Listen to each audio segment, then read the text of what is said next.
పెదవులతో కాకుండా హృదయాంతరంగం నుంచి వచ్చేటువంటి ఆరాధన ఆయనకు సమర్పిద్దాం. మన హృదయాలలో దేవునికి సముచితమైనటువంటి స్థానాన్ని మనం ఇవ్వగలిగితే, దేవుని చిత్తానుసారంగా జీవించడానికి మనల్ని మనం అర్పించుకోగలిగితే, దావీదు అరణ్యంలో ఉండి కూడా దేవుని స్తుతించాడు. కంప్లైంట్ చేయలేదు దావీదు, దేవుని స్తుతించాడు. ఏది ఆశించి దేవుని స్తుతించలేదు దావీదు. అరణ్యంలో ఏముంటే ముళ్ళు, ఎండ, వాన, పడుకోవడానికి సరైన వసతి ఉండదు, గొర్రెలు కాచుకుంటూ ఆ స్థితిని బట్టి దేవుణ్ణి దూషించకుండా తన అన్నలైన ఇంట్లో సుఖంగా ఉంటే, ఆ స్థితిని బట్టి దేవుణ్ణి దూషించకుండా దేవుణ్ణి స్తుతించాడు. దేవునికి స్తోత్రం. మనం ఇంకా చక్కగా ఫ్యాన్లు, ఏసీలు ఉన్నటువంటి ఇళ్లలో ఉంటున్నాం. దేవుడు మనకు కృపించాడు. మనం ఇంకెంత స్తుతించాలి దేవుణ్ణి. ఏదో ఆశించి దేవుణ్ణి స్తుతించలేదు. ఏమి ఇచ్చినా ఇవ్వకపోయినా సరే నా ప్రభు నామానికి మహిమ కలుగును గాక అన్నాడు. హల్లెలూయా. అటువంటి కృపను, హల్లెలూయా, ఓ జీసస్, హల్లెలూయా, హల్లెలూయా, హల్లెలూయా. సౌండ్ పెట్టినాను. హల్లెలూయా. ఈ మానిటర్ పెట్టు. హల్లెలూయా,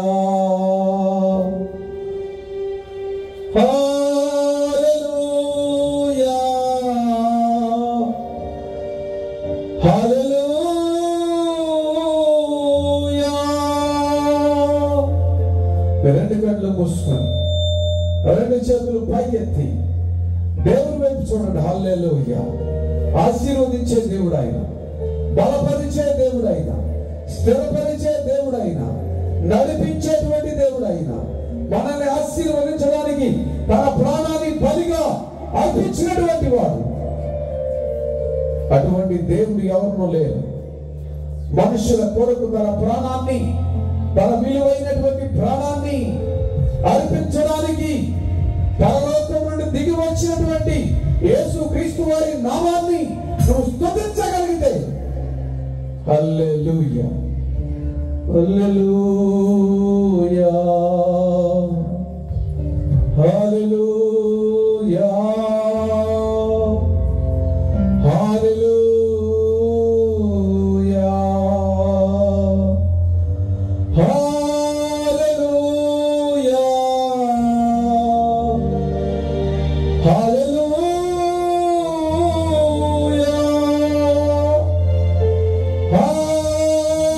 హల్లెలూయా, హల్లెలూయా, హల్లెలూయా. యేసయ్యా మీకు వందనాలు. పరమ తండ్రి మీకు వందనాలు చెల్లిస్తున్నాం. పరిశుద్ధాత్మదేవ, ఈ రాత్రికాల సమయంలో మిమ్మల్ని స్తుతించడానికి, మిమ్మల్ని ఆరాధించడానికి, మీ నామాన్ని కొనియాడడానికి మమ్మల్ని అందరినీ ఇక్కడ చేరవేసినందుకై స్తోత్రం, ఇక్కడ సమకూర్చినందుకై స్తోత్రం. మీ నామము ఘనపరచబడునుగాక, మీ నామము స్తుతించునుగాక, మీ నామాన్ని మేము స్తుతించునుగాక, మీ నామాన్ని ఘనపరచునుగాక. ప్రతి వారి మీద మీ పరిశుద్ధాత్మ అభిషేకం ఉండనుగాక. యేసు క్రీస్తు వారి నామం పేరున. హల్లెలూయా. యేసయ్యా, ఓ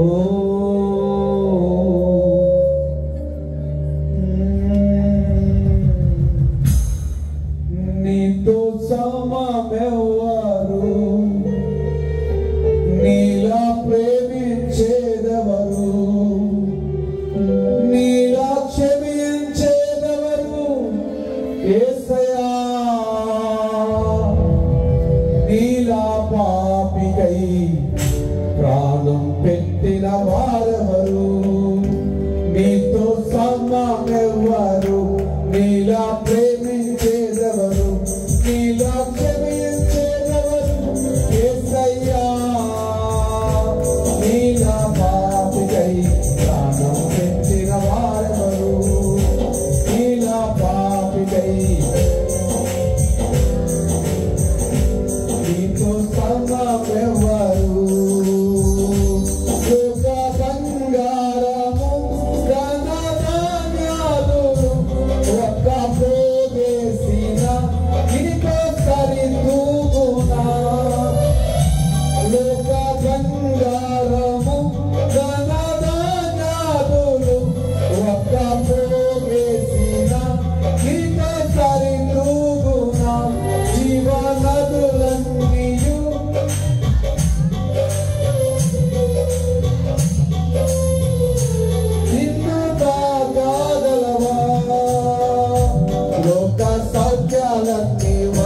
చోట కుమ్మరించిన నీవేగా చాలినా.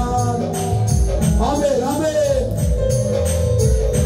లోక సౌఖ్యాలన్నీ ఒక చోట కుమ్మరించిన నీవేగా చాలినా.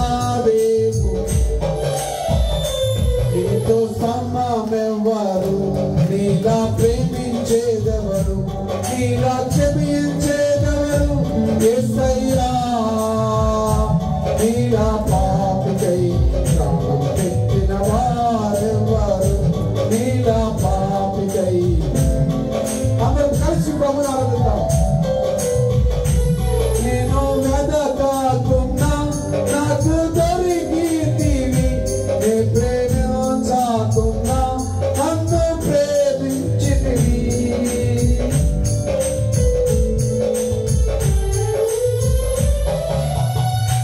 నేను వెదకకున్నా నాకు దొరికితివి, నే ప్రేమించకున్నా నన్ను ప్రేమించితివి. నీకు గాయాలు చేసి రేపితిని, నన్నెంతో సహించి క్షమించితివి.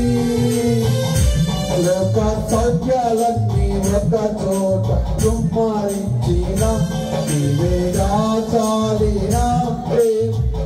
ఆమె ఆమె ఆమె లోక సౌఖ్యాలన్నీ ఒక చోట కుమ్మరించిన నీవేగా చాలినా. నీతో సమమెవ్వరు, నీలా ప్రేమించేదెవరు, నీలా క్షమించేదెవరు యేసయ్యా. నీలా పాపికై ప్రాణం పెట్టిన వారెవ్వరు, నీలా.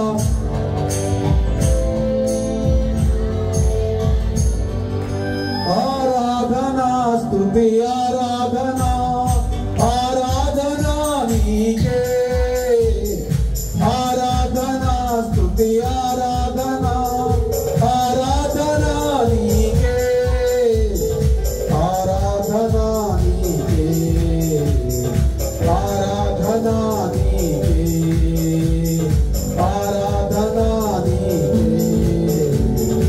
ఆరాధనా నీకే. కన్నాను కురిపించినావు, కన్న నుండి నీళ్ళిచ్చినావు, కన్నాను కురిపించినావు, కన్న నుండి నీళ్ళిచ్చినావు. యెహోవా ఈరే చూచుకొనుము, యెహోవా ఈరే చూచుకొనుము. సర్వము సమకూర్చును, సర్వము సమకూర్చును. ఆరాధనా నీకే, ఆరాధనా నీకే, ఆరాధనా స్తుతి ఆరాధనా ఆరాధనా నీకే, ఆరాధనా స్తుతి. ఆమేన్ ఆమేన్. అందరం కలిసి ప్రభువుని ఆరాధిద్దాం. ఆరాధనా నీకే, ఆరాధనా నీకే,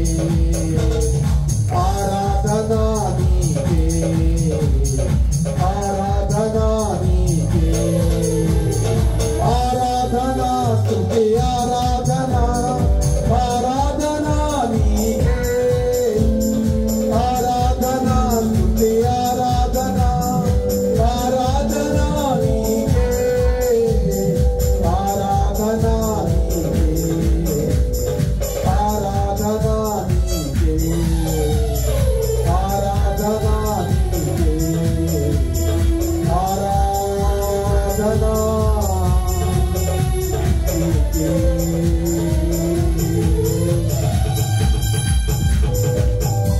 హల్లెలూయా హల్లెలూయా. తండ్రి, మమ్మలను ప్రేమించినందుకై మీకు వందనాలు. మమ్మలను కాపాడి సంరక్షిస్తున్నందుకై స్తోత్రం. మా ప్రభువును మా రక్షకుడైన యేసుక్రీస్తు వారి నామం పేరట మమ్మలను కాపాడి సంరక్షించి హల్లెలూయా. ఎంతవరకు మీ రెక్కల చాటున భద్రపరిచినందుకై స్తోత్రం. మీ ఘనమైన నామమునకు మహిమ కలుగును గాక, మీ ఘనమైన నామమునకు స్తోత్రము కలుగును గాక. అందరూ ఏకీభవించండి దయచేసి. ఏ మనుషుడి వైపు మీరు చూసినా మీకు ప్రయోజనం లేదు. పంపించినటువంటి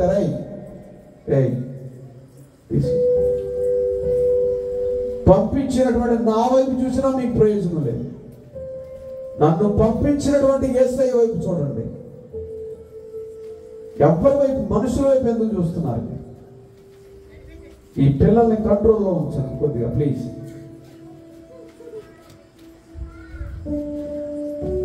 దయచేసి దేవుని వైపు చూడండి. పరిశుద్ధాత్మను దుఃఖపరిచే వాడికి ఆశీర్వాదం రాదు. దేవుని యొక్క ఆత్మను దుఃఖపరచవద్దు. లేజీగా ఉండొద్దు, లేకిగా ఉండొద్దు.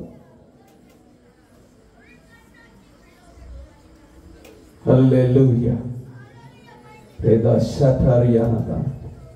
పరిశుద్ధాత్మ దేవుడు మనల్ని ఆశీర్వదించడానికి సిద్ధంగా ఉన్నాడు. ఆశీర్వదించబడడానికి సిద్ధంగా ఉన్నావా? హల్లెలూయా, హల్లెలూయా. కళ్ళు మూసుకొని రెండు చేతులు పైకెత్తి, దేవా ఇంతవరకు నన్ను సజీవుల లెక్కలో ఉంచినందుకై స్తోత్రం అని చెప్తాం. దేవా మమ్మల్ని ఆశీర్వదించి నడిపిస్తున్నందుకై స్తోత్రం. ఈ దినమున మేము బ్రతికి ఉన్నామంటే కేవలం మీ దయ వలన ఉన్నాము తండ్రి. మాకంటే గొప్పవారు, ఘనులు, ఐశ్వర్యవంతులు ఎంతో మంది చనిపోయినటువంటి వారు ఉన్నారు. మేము బ్రతికి ఉన్నాము అంటే మీ దయ వలన ఉన్నాము. అందును బట్టి మిమ్మల్ని స్తుతిస్తున్నాము తండ్రి. అయ్యా, ఈ రాత్రి మీ సన్నిధిలో చేరి ఉన్నాము. మా అందరితో మీరు మాట్లాడండి, మా హృదయాలతో మాట్లాడండి. ఆత్మ సంబంధమైనటువంటి చెవులు, కన్నులు తెరవబడును గాక. ఎఫ్రాతా తెరవబడును గాక. నజరేయుడైన యేసు క్రీస్తు వారి నామములో తెరవబడును గాక. ఘన కార్యము జరుగును గాక. ఘనమైన మీ కార్యములు మేము చూచుదుము గాక. యేసు క్రీస్తు వారి నామమున పరిశుద్ధాత్మ సహాయము మా మీదను, మా కుటుంబాల మీదను ఉండును గాక. మేము అనేకులకు ఆశీర్వాదకరంగా ఉందుము గాక. హృదయపూర్వకంగా అడగండి, హృదయపూర్వకంగా అడగండి దేవుని. హల్లెలూయా, హల్లెలూయా. లేజీగా ఉండొద్దు. లేజీగా ఉంటే ఆశీర్వాదం రాదు. నేను ఇక్కడికి వచ్చి కూడా వేస్ట్. ఆశీర్వాదం కావాలంటే యేసయ్య వైపు చూడండి, ఏ మనుషుల వైపు చూడండి. ఇక్కడ ఈ పిల్లలు చాలా అల్లరగా ఉన్నారు, బుద్ధి లేని వాళ్ళలాగా ఉన్నారు. బుద్ధి లేదు ఒక్కొక్కడికి. ఎంతసేపు చెప్పినా వాడు బుద్ధి లేకుండా ప్రవర్తిస్తాడంటారా? బుద్ధి లేనివాడా? కళ్ళు మూసుకోదరా, దేవుని వైపు చూడరా.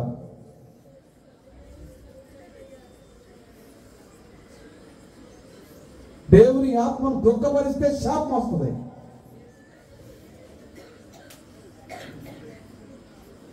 హల్లెలూయా, హల్లెలూయా. స్తోత్రం చెప్పండి. రెండు చేతులు పైకెత్తి స్తోత్రం చెప్పండి. మీ సమయాన్ని వినియోగించుకుని ఇక్కడికి మీరు వచ్చారు. మీరు ఆశీర్వదించబడాలి.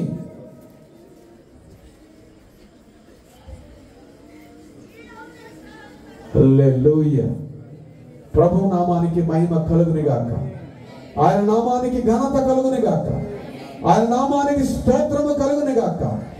తండ్రి అయిన దేవుడు పరిశుద్ధాత్మని ద్వారా, మన ప్రభు అయిన యేసు క్రీస్తు వారి ద్వారా మనల్ని ఆశీర్వదించును గాక.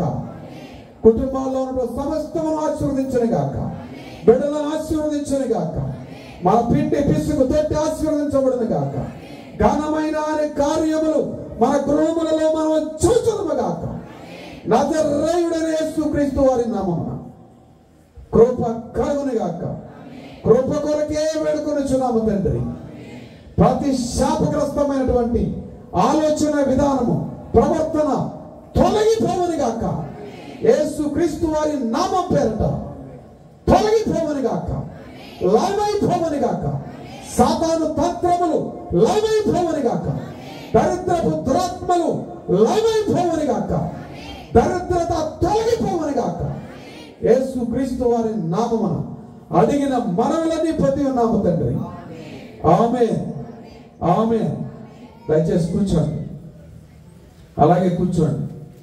ఇవి తిరణాలు కాదు, మొట్టమొదటి కూడా గుర్తుపెట్టుకోండి. ఇవి తిరణాలు కాదు. తిరణాలు అటు ఇటు తిరుగుతూ బోర్లు వదుకుంటూ తిరుగుతారు. ఇవి తిరణాలు కాదు, దేవుని సన్నిధి. పరిశుద్ధులైనటువంటి దేవుని సన్నిధి. చాలా జాగ్రత్తగా వినండి. నేను ఎక్కువసేపు కూడా చెప్పను. నాకు రేపొద్దున మళ్ళీ 2 మీటింగులు ఉన్నాయి, పొద్దున్న ఒకటి, సాయంత్రం ఒకటి. చాలా జాగ్రత్తగా వినండి. మీ పిల్లలు మీరు కంట్రోల్లో ఉంచుకోండి. మీ మనసు ఒక్క క్షణం లయమైపోయినా కూడా, ఇక్కడ లేకపోయినా కూడా మీకు అర్థం కాదని చెప్పారు. దేవునికి మహిమ కలుగును గాక. హల్లెలూయా. మరొకసారి నన్ను ప్రేమించి ఆహ్వానించినటువంటి ఈ సిబిఎంఏ కదండి అయ్యారు, సిబిఎం చర్చ్ వారికి, ప్రత్యేకంగా దైవజనులకు, పీటర్ తిరువిధి గారికి, సంఘ పెద్దలకు, సంజీవరావు గారు నన్ను కాంటాక్ట్ చేశారు. వారికి, వారి కుటుంబానికి, మీ అందరికీ కూడా ప్రభు పేరిట వందనాలు తెలియజేస్తున్నాను. హల్లెలూయా. మీ ఫోన్లు కొద్దిసేపు సైలెంట్లో పెట్టుకోండి. దేవుని యొక్క మహాకృపను బట్టి ఈ రాత్రికాల సమయంలో మీతో ఈ విధంగా ఉండడానికి దేవుడు కృప చూపించారు. దేవుని నామానికి మహిమ, దేవుని నామానికి ఘనత, దేవుని నామానికి స్తోత్రం కలుగును గాక. ఆయన నామానికి మహిమ కలుగును గాక. హల్లెలూయా.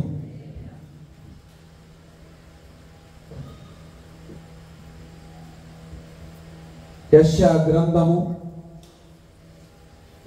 గ్రంథము బైబిల్లో ఉన్నవాళ్ళు బైబిల్ తెరిచి వాక్యం చెప్పేటప్పుడు చూడండి. యెషయా గ్రంథము, హల్లెలూయా,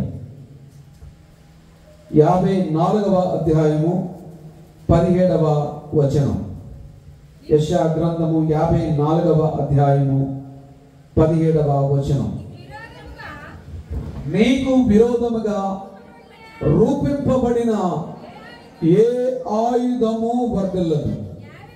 చెప్పండి. ఒక చెయ్యి, మీ ఎడమ చెయ్యి మీ గుండె మీద వేసుకొని, మీ కుడి చేతిని దేవుని వైపు ఎత్తి, నాకు విరోధముగా, మళ్ళీ మొట్టమొదటి చెప్పండి, పరమ తండ్రి నాకు విరోధముగా రూపింపబడిన ఏ ఆయుధము వర్ధిల్లదు. యేసు క్రీస్తు వారి నామమున వర్ధిల్లదు. ఆమేన్. అక్కర్లేదా? కీబోర్డు ఏం అక్కర్లేదు నీకు? అక్కర్లేదా? ఎన్నరా తెలుగు వస్తుందా నీకు? మరి ఏం చెప్పవే నువ్వు అందరూ చెప్తుంటే? అక్కర్లేదన్నమాట. నీకు లేచి వెళ్ళిపో అక్కర్లేకపోతే. దేవుని సన్నిధి చెప్పా, ఇందాక నుంచి చెప్తున్నా. మొహమాట ఏముండదు. మీ పాస్టర్ గారు లాగా సాఫ్ట్ కాదు నేను. వింటే ఆశీర్వాదం, లేకపోతే శాపం. అది జాగ్రత్తగా ఉండాలి. ఊరికి నేను నిలబడలేదు ఇక్కడ, నేను దేవుడు నిలబెట్టాడు. సరి చేయడానికి, బుద్ధి చెప్పడానికి, ఖండించడానికి, అన్ని రకాలుగా సేవకుడు నిలబెడతారు. ఎందుకంటే మీ దైగారు చెప్పలేరు. ఎందుకంటే మా మొహం తెల్లారగిస్తే మీ అందరి మొఖాలు చూడాలి. వారు నాలాంటి వస్తేనే చెప్పాలి. దేవునికి స్తోత్రం. దైవజనుడికి ప్రేమ ఎక్కువ ఉంటుంది. నాలాంటి ఇవాంజలిస్ట్, నేను పాస్టర్ని కాదు. ఇవాంజలిస్ట్ అంటే సువార్థికుడు. అపోస్తులైనటువంటి పౌలు ఏ విధంగా మాట్లాడతాడో సంఘాలతోటి,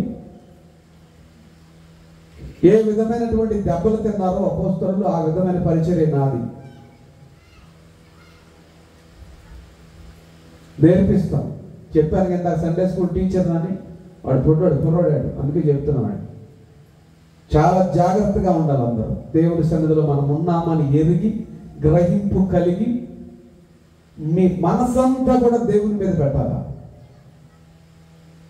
ఎవని హృదయము నీ మీద ఆనుకొనునో వారిని పూర్ణ శాంతి గలవానిగా చేస్తానన్నాడు. యెషయా గ్రంథము 26:3. ఎవరి మనస్సు నీ మీద ఆనుకొనును అనగా మన హృదయము, మన మనస్సు, మన శరీర ఆత్మలు అన్నీ కూడా దేవుని మీద ఆనుకోవాలి. దేవునికి స్తోత్రం. దేని మీద ఆనుకుంటారు? వెళ్ళి ఎవరెవరి మీద ఆనుకోవడానికి వెళతారు? వాళ్ళు ఏం చేస్తారు? మీ మీదే కుట్ర చేసి మిమ్మల్ని ఏదో ఒక విధంగా పడగొట్టాలని చూస్తారు. కానీ దేవుడు మీ మనస్సుని, మీ హృదయాన్ని ఆయన మీద మీరు ఆంచుకుంటే మిమ్మల్ని లేవనెత్తడానికి ప్రయత్నం చేస్తాడు. దేవుడు లేవనెత్తడానికి ప్రయత్నం చేస్తూనే ఉంటాడు. పెంట కుప్పల మీద ఉన్న దీనులను, దరిద్రులను తీసుకుని వెళ్ళి సింహాసనం మీద కూర్చొని పెట్టేవాడు ఆయన. ఆమేన్, హల్లెలూయా. ఒకప్పుడు మన ప్రభువుని తెలియక ముందు మన పరిస్థితి ఏమిటి?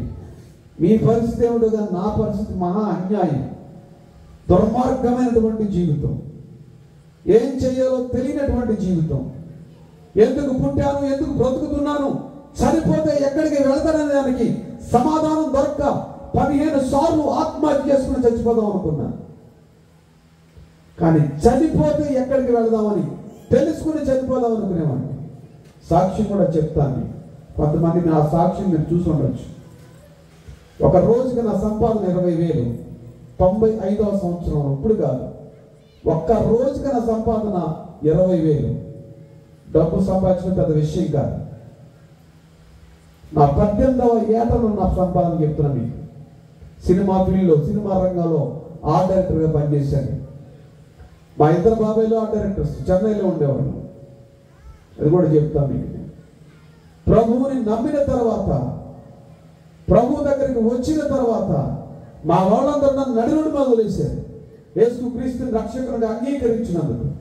నో ప్రాబ్లం అన్న, ఏం పర్వాలేదు. అంత ధైర్యము దేవుడు ఇచ్చాడు. దేవునికి స్తోత్రం, హల్లెలూయా. ఆస్తులన్నీ కొట్టేశారు. ఆస్తులను మా అమ్మ చిన్నప్పుడు చనిపోయింది, మా నాన్నగారు చనిపోయారు.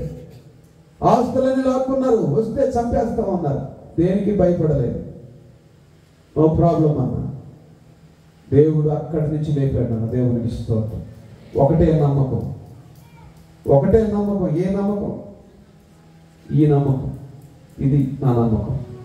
ఆది యందు వాక్యం ఉండెను, వాక్యము దేవుని యొద్ద ఉండెను, ఆ వాక్యము శరీరధారి అయి కృపా సత్య సంపూర్ణుడిగా మన మధ్యన నివసించెను. ఆ వాక్యమైన ధైర్యం. హల్లెలూయా. బాబాయ్లు అన్నారు, 5 నిమిషాలు ఏసీ లేకపోతే ఉండలేవరా? వాళ్ళ మధ్యలో ఏం బ్రతుకుతావు? వారం రోజుల్లో మా దగ్గరకు వస్తామని చెప్పి అన్నారు. మరణ పడకలో ఉన్నటువంటి నన్ను యేసుక్రీస్తుని రక్షకునిగా అంగీకరించినందుకు హాస్పిటల్ బెడ్ మీద వదిలేసి వెళ్ళిపోయారు. 24 సంవత్సరాలు అయింది ప్రభువుని నమ్ముకొని. ఎంతవరకు వెళ్ళి వాళ్ళ దగ్గర చెయ్యి చాపలేదు, చెయ్యి చాపనవ్వలేదు. దేవునికి స్తోత్రం. ఇండియాలో 7 రాష్ట్రాలలో పరిచయం జరుగుతుంది.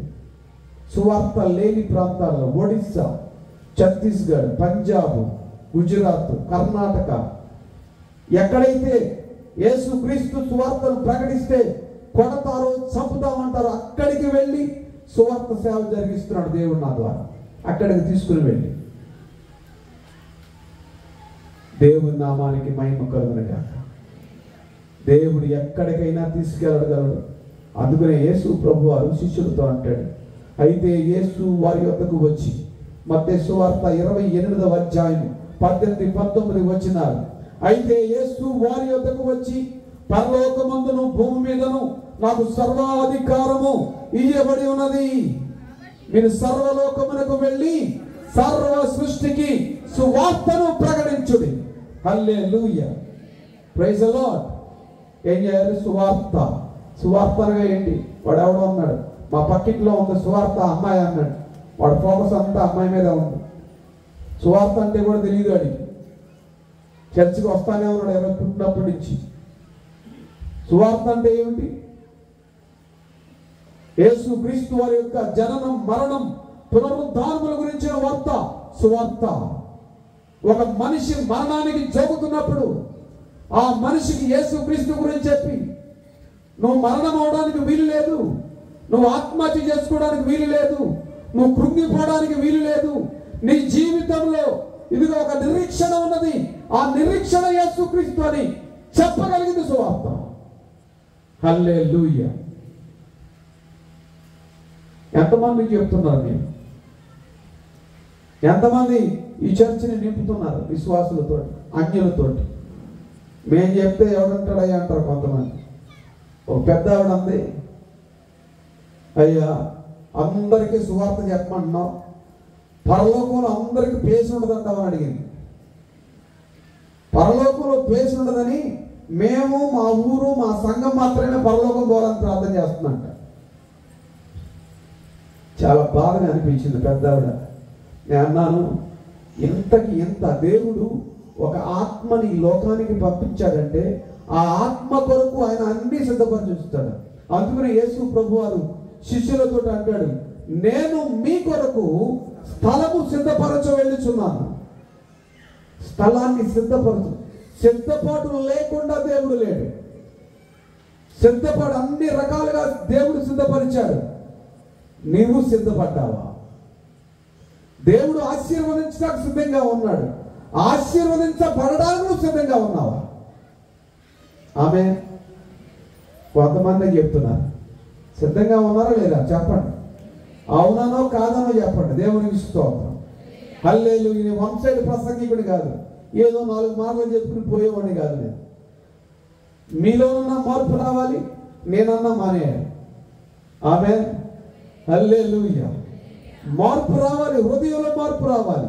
హృదయాంతరంగం నుంచి ప్రభువుని ఆరాధించగలిగినటువంటి ఆ హృదయాన్ని ఏజ్కేల్తా అంటాడు కదా, రాతి హృదయాన్ని మీకు తీసివేసి మాంసపు హృదయాన్ని మీకు ఇస్తానంటాడు. మాంసపు హృదయం అంటే ఎవరిది? రాతి హృదయం మానవుడిది, మాంసపు హృదయం యేసు ప్రభువుది. హల్లెలూయా. యేసు ప్రభు యొక్క హృదయం మనలో ఉంటే, యేసు క్రీస్తు వారిలాగా మనం జీవించగలిగితే, యేసు క్రీస్తు వారిని మనం ఆరాధించగలిగితే, యేసు క్రీస్తు వారి యొక్క అడుగు జాడల్లో మనము నడవగలిగితే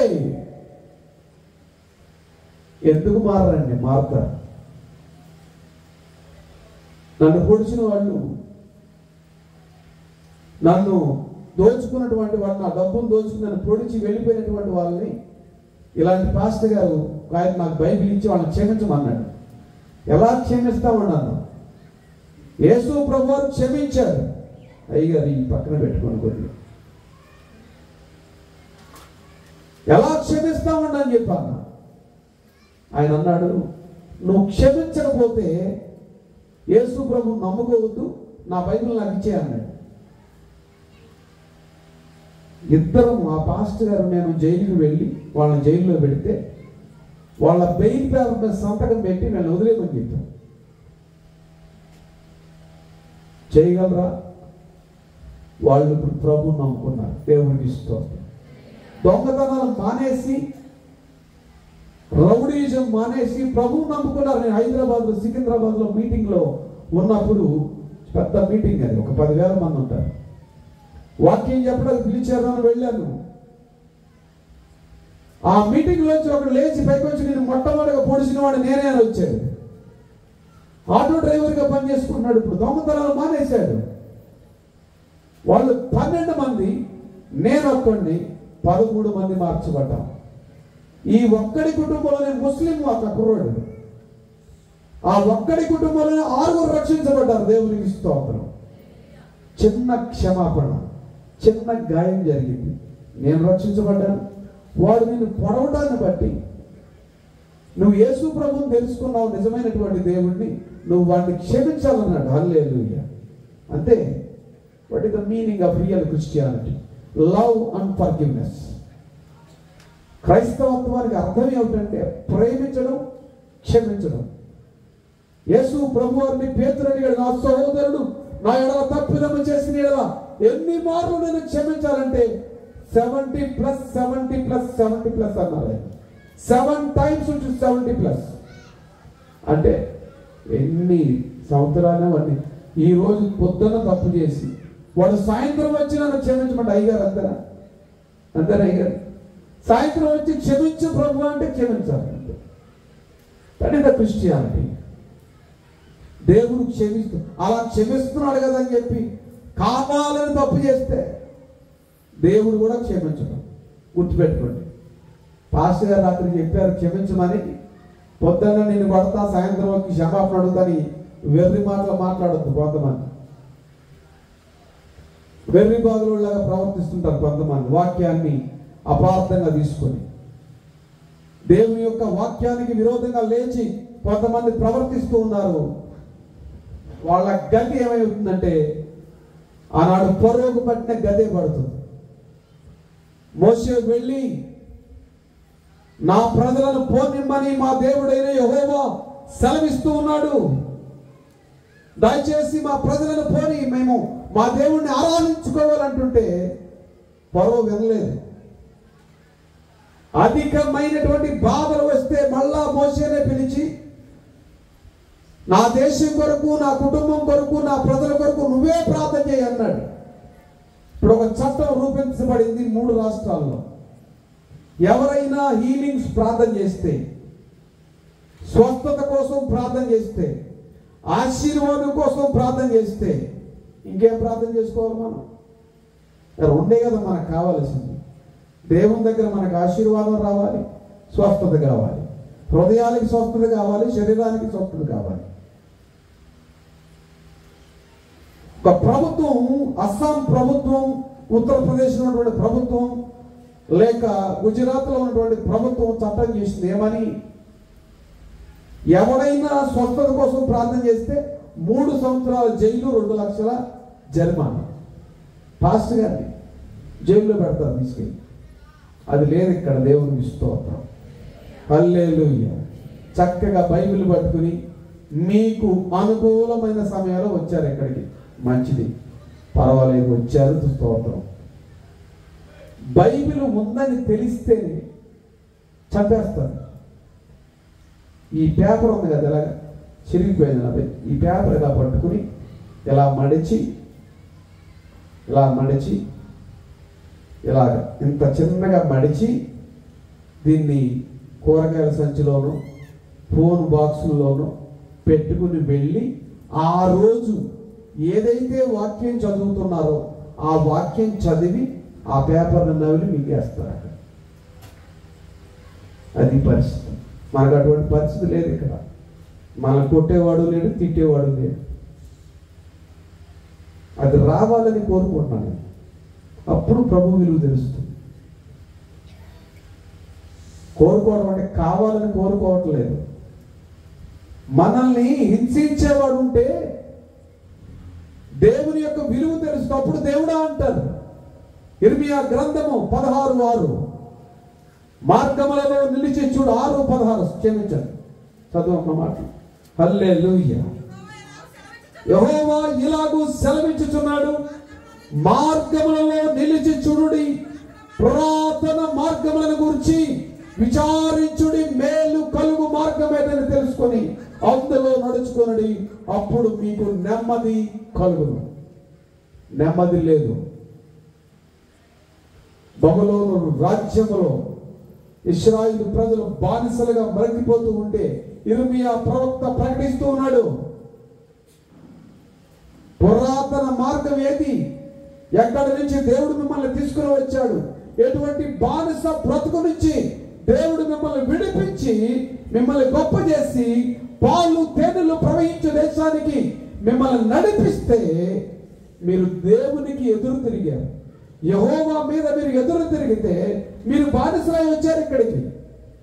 ఈ బానిసలై వచ్చినటువంటి ఈ ప్రజలు మరలా బానిసత్వంలో బ్రతికిపోతూ దేవుణ్ణి మరచిపోయి దేవుణ్ణి చిత్తానుసారంగా కాకుండా అన్యులతో వివాహాలు చేసుకుంటూ, విగ్రహారాధన చేసేవాళ్ళతో వివాహాలు చేసుకుంటూ, విగ్రహారాధన అంటే భారతదేశపు విగ్రహారాధన గురించి నేను మాట్లాడడం లేదు. ఇశ్రాయేలు ప్రజల దగ్గరే స్టార్ట్ అయింది విగ్రహారాధన. ఎక్కడంతా అసలు భారతదేశంలో ఆరాధన స్టార్ట్ అయింది తెలుగు తెలుసా? ఆర్యులు అగ్నిని ఆరాధించారు. అగ్నిని ఆర్యులు ఆరాధించింది. ఏ విగ్రహం లేదు అప్పుడు. ఇండియా దేశంలో ఆరాధన స్టార్ట్ అయింది, అగ్నిని ఆరాధించడం స్టార్ట్ అయింది. హెబ్రీ పత్రిక 11వ అధ్యాయము, మన దేవుడు దహించు అగ్ని అయి ఉన్నాడు. హల్లెలూయా.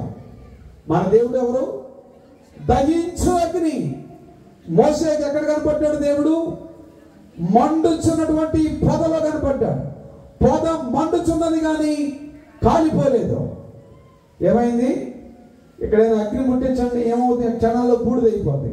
ఆ పొద మండుచున్నది కానీ కాలిపోలేదు. దాని మీనింగ్ ఏంటంటే ఇశ్రాయేలు ప్రజలు శ్రమల పాలవుతారు కానీ లయమైపోరు. స్తోత్రం చెప్పండి, హల్లెలూయా.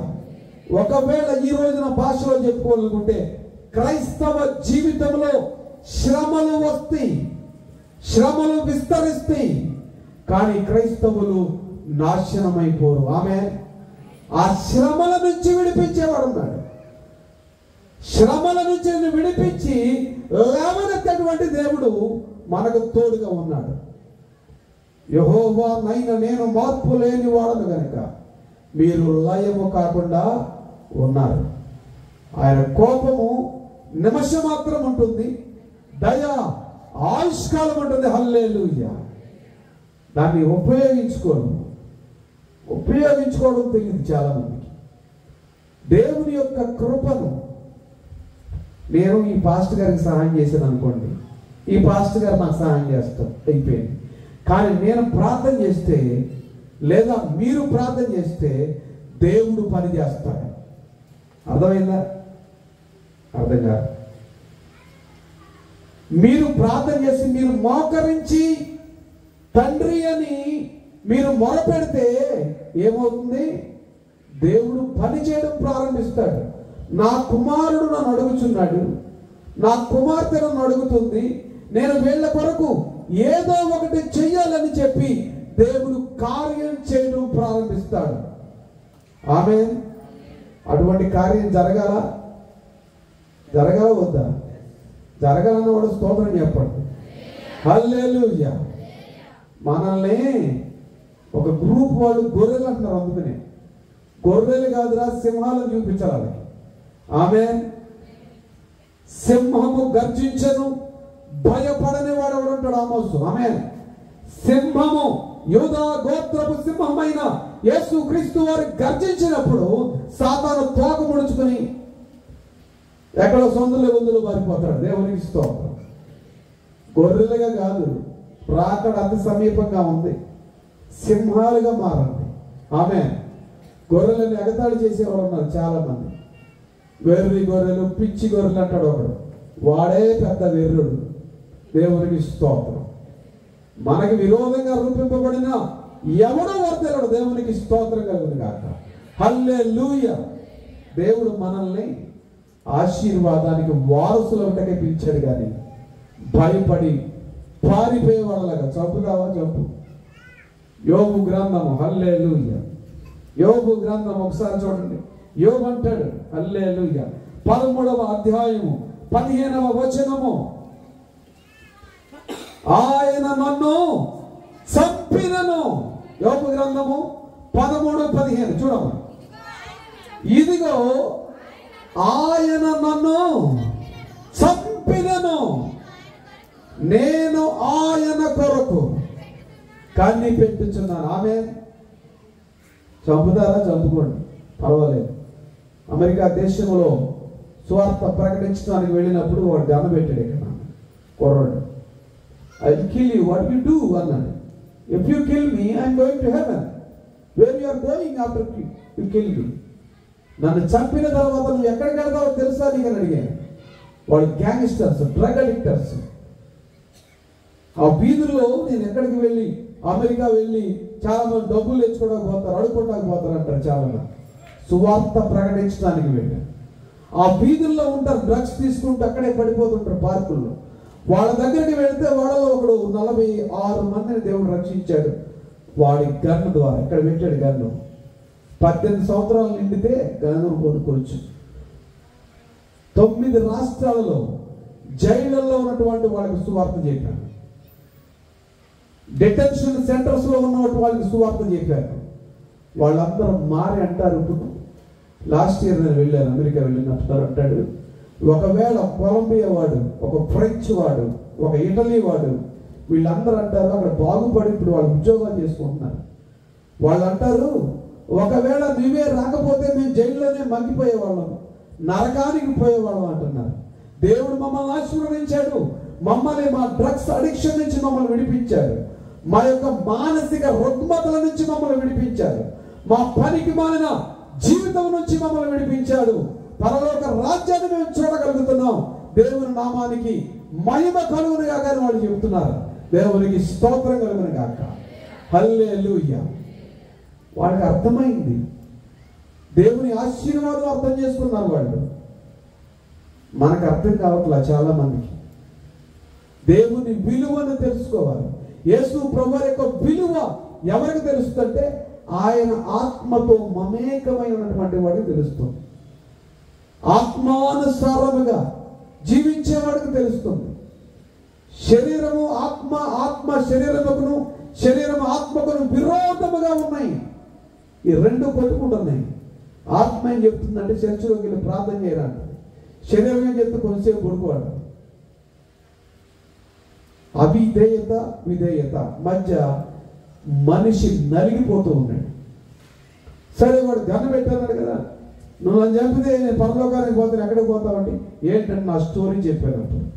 నీకంటే ఎక్కువ డ్రగ్స్, నీకంటే రౌడీజం చేసి అన్నీ అయిపోయి నోరు మూసుకొని తగ్గించుకొని దేవుని దగ్గరికి వచ్చి లోబడి జీవిస్తున్నాము. నీకంటే పెద్ద రౌడీని ఇండియాలో నేను, అన్ని రౌడీజాలు చేసి అన్ని అయిపోయింది. మౌనంగా దేవుని కొరకు కనిపెట్టుకుంటున్నావు నాన్న, గన్ను జేబులో పెట్టుకోవాలి. నీ గన్ను అంటే భయం లేదన్నా, నాకేం భయం లేదు, అయిపోయినాయి అన్న. అది జేబులో పెట్టుకున్నాడే. దేవునికి స్తోత్రం. ఛత్తీస్గఢ్ రాష్ట్రంలో 14 మంది పెట్టారు గన్ను. అడవిలోకి 18 కిలోమీటర్లు నడిచి వెళ్ళాలి. ఆ కొండల్లో సరిగా బట్టలు కూడా వేసుకొని, కొంతమంది ఈ కోయ ప్రజలు ఉంటారు, బట్టలు కూడా వేసుకోవడం తెలియదు వాడికి. 2009 నుంచి వెళ్తున్నాను నేను ఆ ఛత్తీస్గఢ్ రాష్ట్రం. మేము వెళతాము, వెళ్ళిన తర్వాత మా ఫుడ్ అంతా వాళ్ళు తినేస్తారు. 3 రోజులు ఉంటాం అక్కడ. ఆ 3 రోజులు మాకు పెట్టే భోజనం ఏంటో తెలుసా? వెదురు బియ్యం ఉంటాయి, వెదురు పొంగులు బియ్యం. ఆ బియ్యంతో అన్నం వండుతారండి. ఇక ఆ భోజనం తింటే ఆకలి కూడా ఇది. ఇంకా ఒక పూట ఇంత అన్నం తింటే చాలు, ఇంక 3 రోజులు ఆకలి ఇది అరగ కూడా అరుగుతుంది. అటువంటి ప్రాంతాలకు వెళితే ఫస్ట్ టైం మేము వెళ్ళినప్పుడు వాళ్ళు ఈటలతో పొడవాలని చూశారు. మమ్మల్ని తీసుకెళ్ళి బారిపోయారు. రెండోది మధ్యలోనేమో ఈ నక్సలైట్లు, ఎవరు పోలీసు నా కటింగ్ ఏమో ఇంకా దారుణం ఉండేది. పోలీసులాగా నువ్వు పోలీసు వాడిని చంపేస్తావు అన్నారు. చంపితే చంపుకోండి, నేను పోలీసుని కాదు, ఇన్ఫార్మర్ని కాదు, నేను సేవకుడిని, ఇక్కడ సువార్త ప్రకటించడానికి వచ్చాము. ఒక 3 గ్రామాలు ఉంటాయి కొండల్లో. దాదాపుగా ఒక 7 నుంచి 800 మంది ఇక్కడ నివసిస్తూ ఉంటారు. యేసు ప్రభు అంటే, యేసు ప్రభు ఎవడో? వాడు ఒక మనిషి అన్నారు. వాడు కాదు బాబు, యేసు ప్రభు దేవుడు అంటే మా కనబడే సూర్యుడే మా దేవుడు, ఈ కనబడే చెట్లే మా దేవుడు అన్నారు. వాడు ఎక్కడో కాదు, ఇండియాలోనే. 14 మంది, దాంట్లో 2 లేడీస్ ఉన్నారు, 2 క్రిస్టియన్స్. నా సాక్షి చెప్పాను, దేవుడు నన్ను ఎలా రక్షించాడో చెప్పాను. తర్వాత వాళ్ళు అన్నారు, ప్రార్థన చేయండి అయ్యారు అని చెప్పాను. ప్రార్థన చేశాను. నేను చంపితే నేను పరలోకానికి పోతాను. మీరు ఎక్కడికి వెళతారో తెలుసా? మీరు చేసే పోరాటం ఒకవేళ మీ దృష్టిలో మంచిదే, ఈ శరీర సంబంధమైనటువంటి న్యాయం కోసం, ఆహారం కోసం, పేద ప్రజల వరకు మీరు పోరాటం చేస్తూ ఉన్నారు. మీ దృష్టిలో మంచిదే, ప్రభుత్వం దృష్టిలో అది మంచిది కాదు. కానీ మేము చేసే పోరాటం ఏమిటో తెలుసా? ఈ శరీర సంబంధంగా మనిషికి కావలసినటువంటి సమస్తాన్ని దేవుడు ఇవ్వాలని, మనిషి చనిపోయిన తర్వాత పరలోక రాజ్యానికి మనిషి యొక్క ఆత్మ వెళ్ళాలని మేము పోరాటం చేస్తున్నాం. ఏ పోరాటం గొప్పదో ఆలోచించుకోండి అన్న. అప్పటి నుంచి నన్ను ఏమన్నారు వాళ్ళు, సుకుమా జిల్లా వెళ్తాం, వెళ్ళి సువార్త ప్రకటించేస్తాం. ఇప్పటికీ వెళ్తాం. జగదల్పూర్ వరకు ఫ్లైట్లో వెళ్ళి అక్కడి నుంచి మళ్ళీ కారులో వచ్చి అక్కడి నుంచి నడిచాను. సైకిల్ కూడా వెళ్ళదు కనీసం. ఎంత దేవుని ప్రేమను మనం అంత పంచగలిగితే, దేవుని యొక్క సువార్తను ప్రజలకు తెలియజేయగలిగితే, దేవుని యొక్క ప్రేమను మనం వాళ్ళకు చూపించగలిగితే అంత ఆశీర్వాదం మనకు వస్తుంది. దేవునికి స్తోత్రం కలుగునుగాక. హల్లెలూయా. దేవుడు మోషేని ఒక నాయకుడిగా నిలబెట్టాడు. మరలా చెప్తున్నానండి, మనకు విరోధంగా రూపింపబడిన ఏ ఆయుధము వర్ధిల్లదు. ఇశ్రాయేలు ప్రజలు ఐగుప్తులో బానిసలుగా ఉన్నప్పుడు ఫరో ఆజ్ఞ ఇచ్చాడు, 2 సంవత్సరాల లోపు ఉన్నటువంటి మగపిల్లలందరినీ కూడా చంపేమన్నాడు. చంపేశారు చాలా మందిని. ఆ టైంలోనే నిర్గమాకాండంలో ఉంటుంది ఈ మాట. లేవీయుడు వెళ్ళి మోషే పుట్టాడు. మోషే పుడితే మోషే అతి సుందరుడై ఉండడు చూచి ఆమెని చంపలేక అప్పగించలేక 6 నెలలు దాచిందంట. 6 నెలలు దాస్తే ఈ 6 నెలల తర్వాత దాయలేకపోయింది. ఎందుకంటే ఈ సైనికులు ఇంటింటా చొరబడి మగపిల్లనే ఉన్న వాళ్ళందరినీ కూడా చంపివేస్తూ ఉన్నారు. తీసుకెళ్లి జమ్ము పెట్టిలో పెట్టి నీళ్ళలో వదిలేసింది. వాళ్ళ అక్క కాపలా కాస్తుంది అక్కడ. ఈలోపు ఫరో కుమార్తె అక్కడికి వచ్చింది. వచ్చి ఆ బిడ్డను చూసి తీసుకురండి అంది.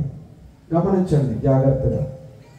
దేవుడు ఎక్కడి నుంచి అయితే చంపమని ఆజ్ఞ బయలుదేరిందో, ఏ రాజమహల్లో నుంచి మోషేని చంపమని లేక ఐగుప్తులో మగపిల్లలందరినీ చంపమని ఆజ్ఞ బయలుదేరిందో, మోషేని అక్కడికే తీసుకుని వెళ్ళాడు ఫరో యొక్క కుమార్తె యొక్క కుమారుడిగా. హల్లెలూయా. ఎక్కడి నుంచి చంపమని ఆజ్ఞ బయలుదేరింది? ఫరో ఇంటిలో. అదే ఫరో ఇంట్లో తీసుకెళ్ళాడు మోషేని దేవునికి స్తోత్రం. అర్థమవుతుందా మీకు? ఏదో ఒకటి చెప్పండి, స్తోత్రం ఏదో ఒకటి చెప్పండి. హల్లెలూయా. అంటే నీ మీద, మన మీద, మన కుటుంబాల మీద సైతానుగాడు ఎన్ని రకాల దాడులు చెయ్యాలని చూచినా దేవుని పక్షంగా నువ్వు నిలబడగలిగితే దేవుడు నిలబడతాడు. దేవుని పక్షంగా నువ్వు నిలబడితే ఏం చేస్తాడు? దేవుడు నీ పక్షంగా నిలవబడి ఆ సైతాను యొక్క తతంత్రాలన్నీ కూడా కొట్టివేస్తాడు. యేసుక్రీస్తు వారి నామమున ఆమేన్ చెప్పండి. ఆమేన్. నిలబడతావా? దేవుడు నీ పక్షం, దేవుడు మన పక్షం ఉండక మనకు విరోధి ఎవడు? బాగానే ఉంది వాక్యం. దేవుని పక్షంగా నీవు ఉన్నావా?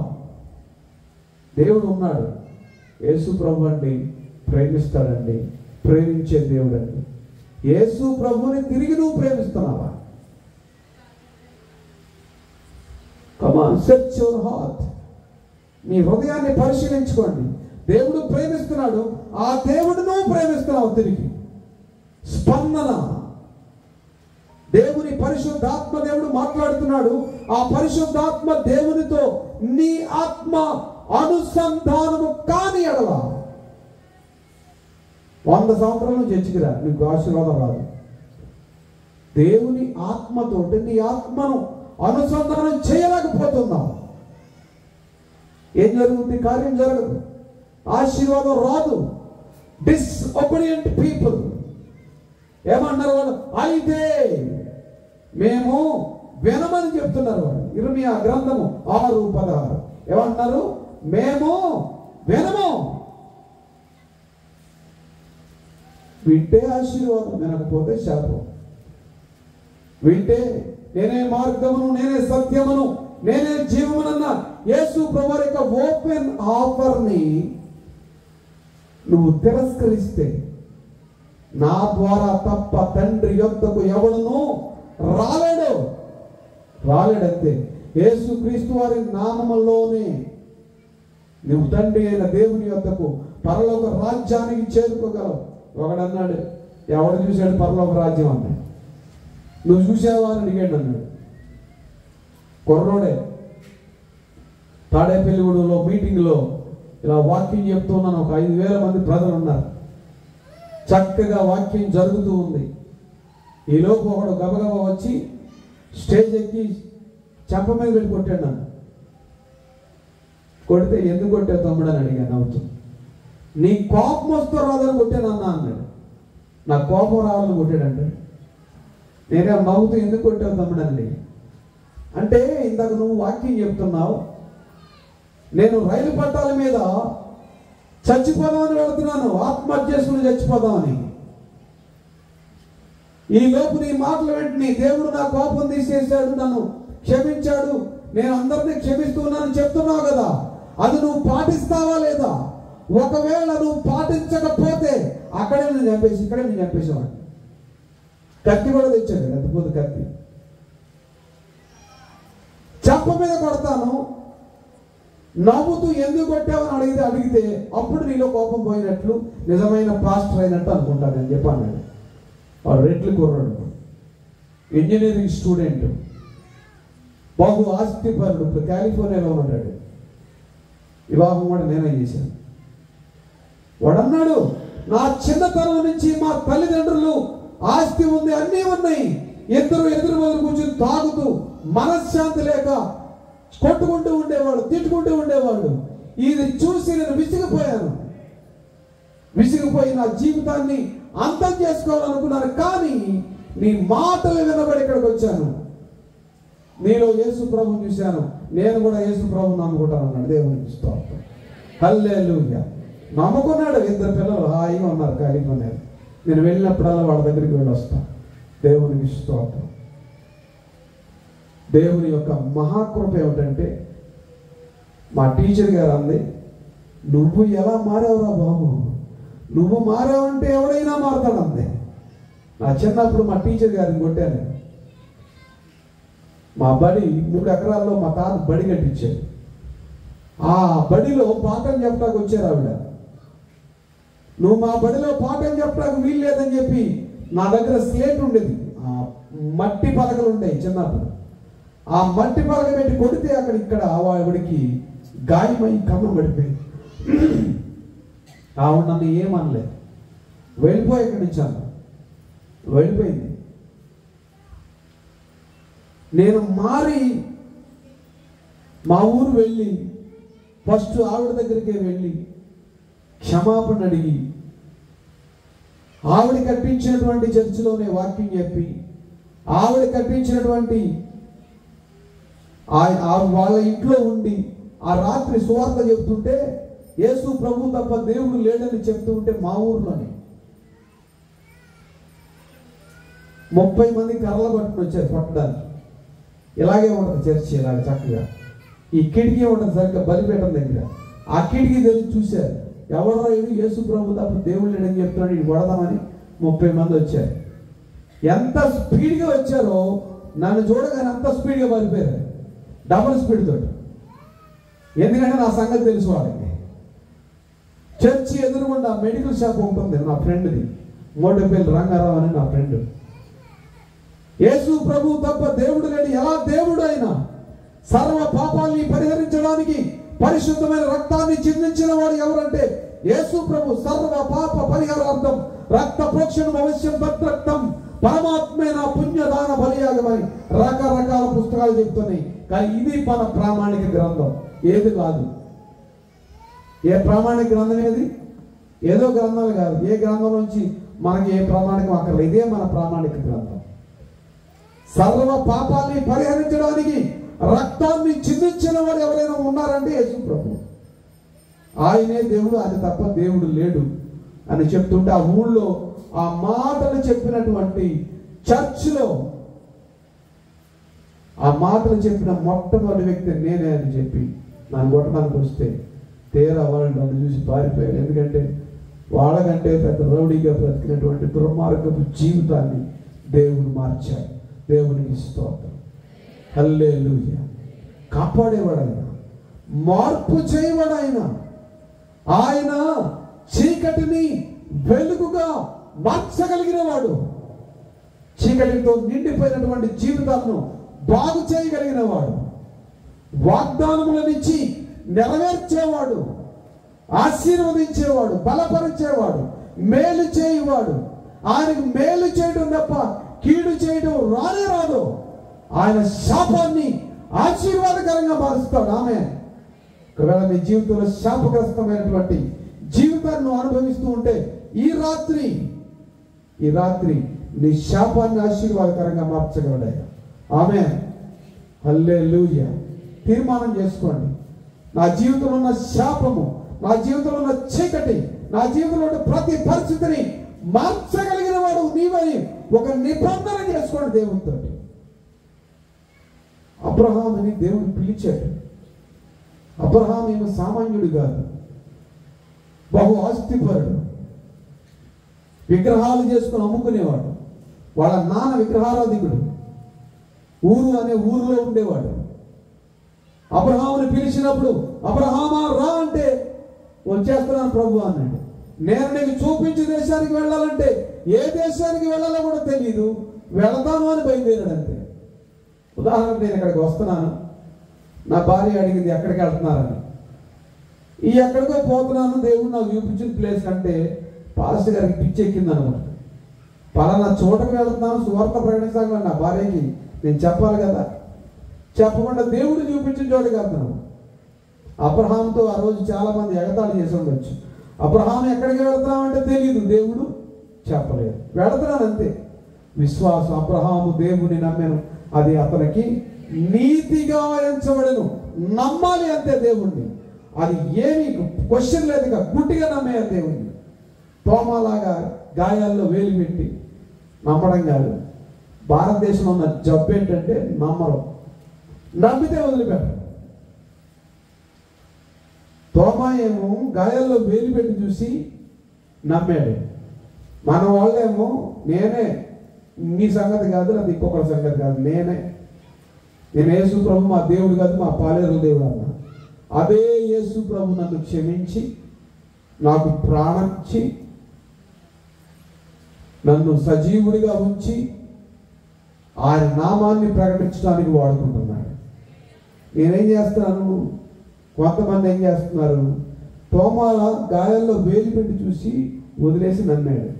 యేసు ప్రభు యొక్క నరాలు తీసి ఇది నీదేనా ప్రభు అని అడిగేవాళ్ళు కూడా ఉన్నారు. నమ్మమంటే నిజమేంటావా, బైబిల్లో జరిగిన స్టోరీలు నిజమంటావా అని అనేవాళ్ళు కూడా ఉన్నారు. క్రైస్తవుల్లోనే, వేరే వాళ్ళలో కాదు, మనలోనే ఉన్నారు, మనోళ్ళే. నమ్మండి, గుడ్డిగా నమ్మండి అంతే. ఒక్కసారి ఆయన ప్రేమను యెహోవా ఉత్తముడని రుచి చూచి ఎరిగితే అంటాడు దావీదు. హల్లెలూయా. దావీదుని తల్లిదండ్రులు తిరస్కరించారు, అరణ్యంలో పడేశారు. వీడు పనికి మానవుడు, కడసారోడు, వీడేం చేస్తాడని దేవుడు సమూయేలుతో మాట్లాడేమనంటే, నువ్వు వెళ్ళి యెష్షయి కుమారులలో ఒకడిని అభిషేకించని మాట్లాడాడు.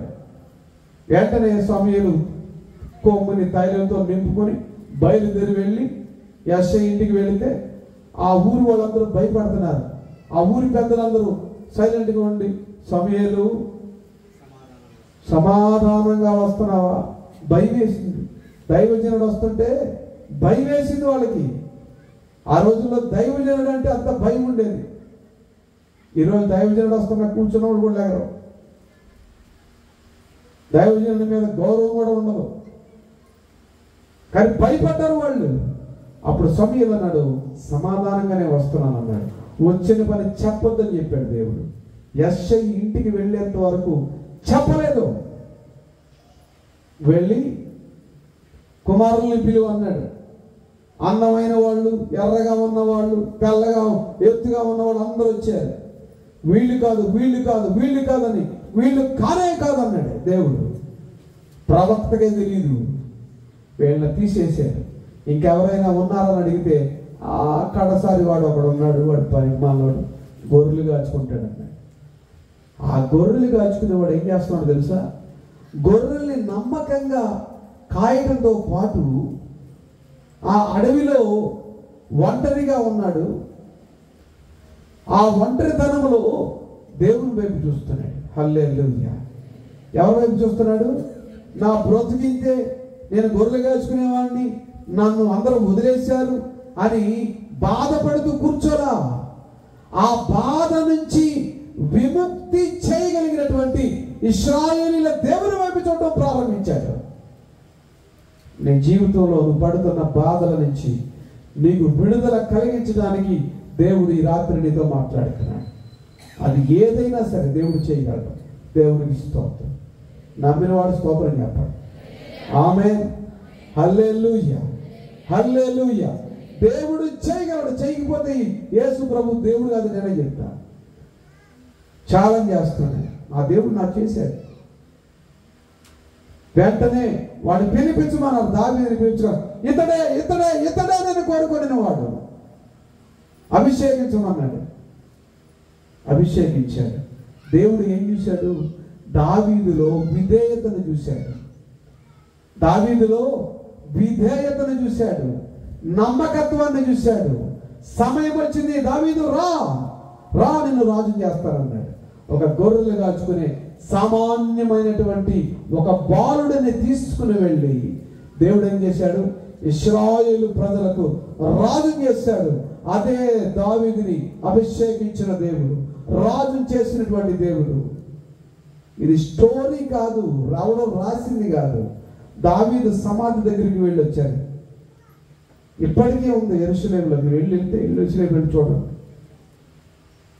స్టోరీలు కాదు ఇవి, హకీకత్.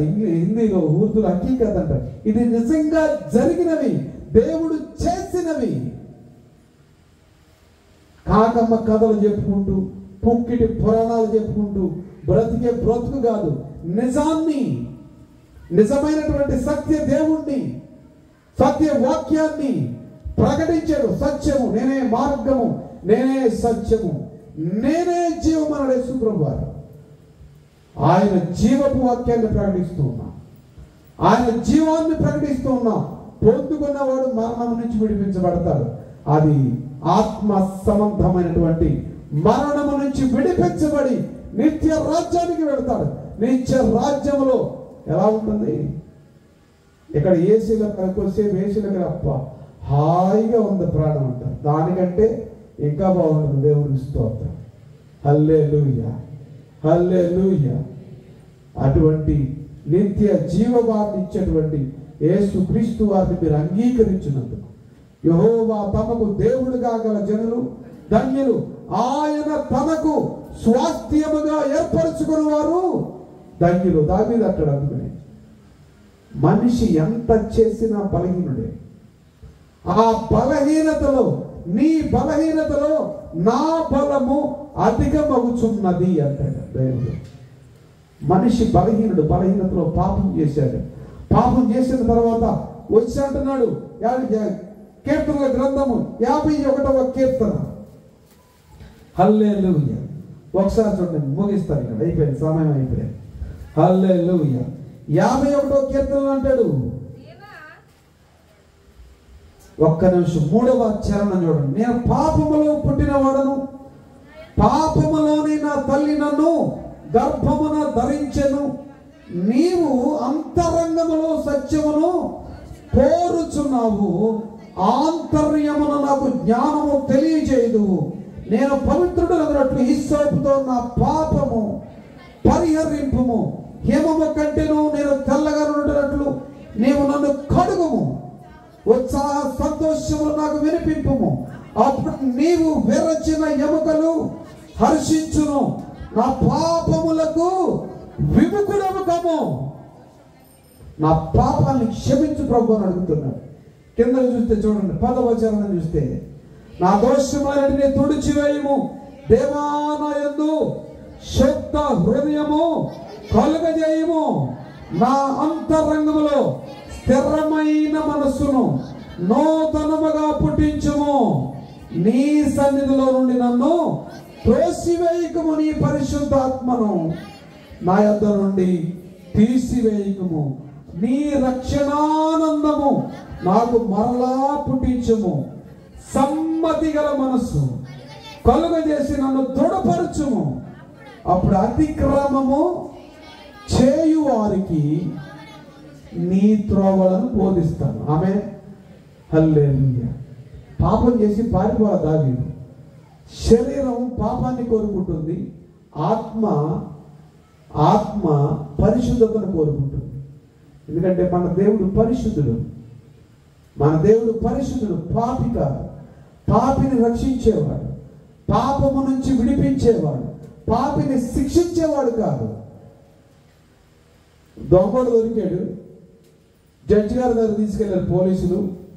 జడ్జి గారు మన పాస్టర్ గారు అనుకోండి. జడ్జి గారు ఏం చెప్తాడు? ఎలా దొంగతనం చేసావా? చేశాను.